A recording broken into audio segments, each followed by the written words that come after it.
Good. So I saw it this morning. Awesome. Thanks. Do you think that it's quite poignant at this time in history that this story is being told? Sure. I think it's at the top of people's mind now because of everything that's going on in Ukraine. And when Chris brought the script to me, nobody had been talking about it really for quite some time. And I said to him, because he and I are the same age, and we grew up very much. I mean, my adolescence was spent really obsessing over this idea of nuclear annihilation. It was very much a part of my thinking, and the early '80s, and the Reagan and the USSR, and the kind of saber rattling that was going on, and it was something that we just talked about a lot. And so I read the script and I said to Chris, like, how is it that my mind played this trick on me where the Cold War ended and I just kind of went, this is not a problem anymore. We'll be fine, because nothing really changed. Obviously, the threat was still there, kind of looming over us, and this war in the Ukraine has kind of brought it back to the forefront, I think.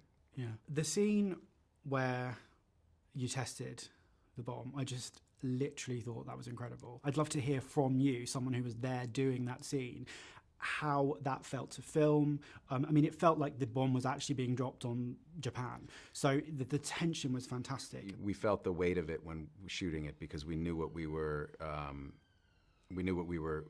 representing, right? And that this actually happened. And but the script was so good, and Chris had written the script, and it was so specific. Like everything, the entire cutting pattern of that scene was basically in the script. And so he knew exactly what he was doing, and that's what it feels like to be on one of his movies. He and Emma, his producing partner, they've done so much work by the time you get there, and really what Chris is great at doing is whatever pressure he's under, and the pressure must be massive. He's got this giant movie on his back, and it's $100 million or whatever. He just internalizes it somehow, and you don't feel it at all. And he creates a very relaxed and almost casual environment. It's very focused, but very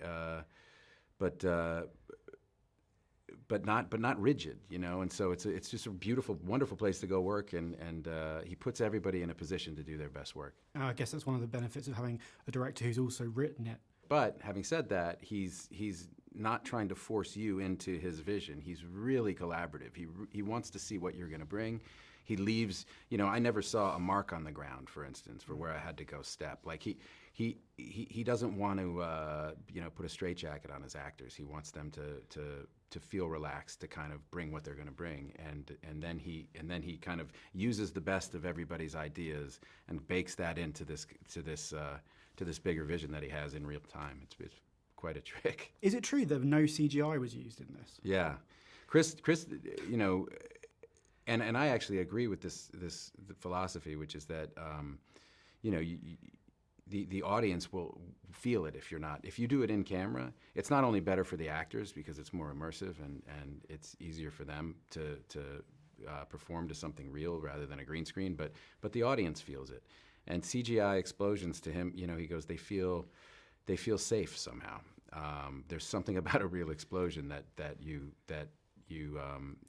feel, whether it's just that kind of your ancient brain understands it, some detail about it that makes it feel more real.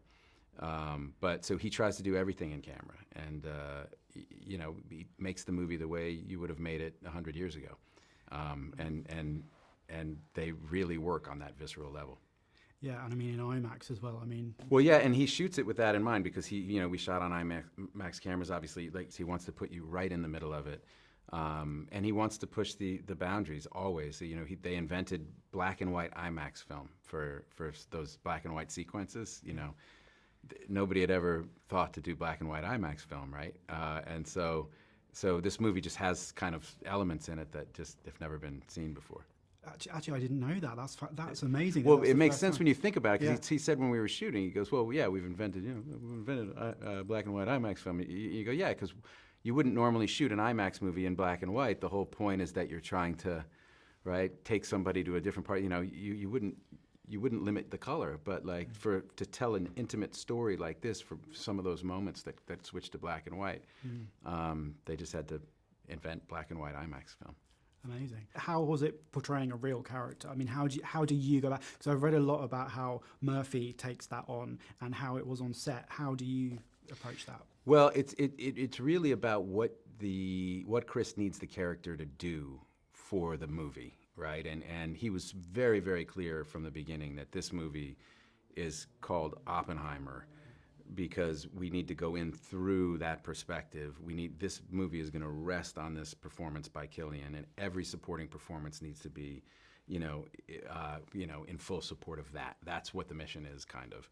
And so, that's what we signed up for. It's really about trying to get a better understanding of Oppenheimer because he's such an enigmatic figure, and it's impossible to know, kind of. I mean, these big questions he was wrestling with, these big moral questions that haunted him for the rest of what was, a pretty tragic life. And so the other characters, we adhere completely to what historically they did, but from the perspective of of the piece, it's really about teasing out different aspects of Oppenheimer, right? Yeah. And my character was the one who he worked with, on the Manhattan Project. So it's all about that relationship and what that meant to Oppenheimer. Yeah, and it came across fantastically. Honestly, I was transfixed. It doesn't matter that it's 3 hours. It was fantastic. On a slightly lighter note, your release on the same day as Barbie. Yeah. What are your Isn't that thoughts? the great thing about the movie business? You got two great directors doing two totally different things on the same weekend. So it's funny that it's kind of become a thing. Ben and I used to go to 2 movies every weekend, right. And that was the point. Like, you want to go see the good stuff that's out there, and what we need is everybody coming back to the movies, on the other side of COVID, and that seems to be starting to happen, which is great. So hopefully it's just a big movie weekend, and everybody comes and sees both of them. I saw that you took your daughters to the premiere yesterday. Yeah. Are they going to be like, I'm going to see Barbie this weekend? No, for sure though. For sure, I'll take them to see it. The more often we get people back into the seats, the better it is for everybody in our business. And I have thousands of friends in this business who are depending on people to go buy movie tickets. So when in doubt, buy a movie ticket. Absolutely, and I so love that, what you said about going. It doesn't matter that they're both out on the same weekend. You just go and see them all.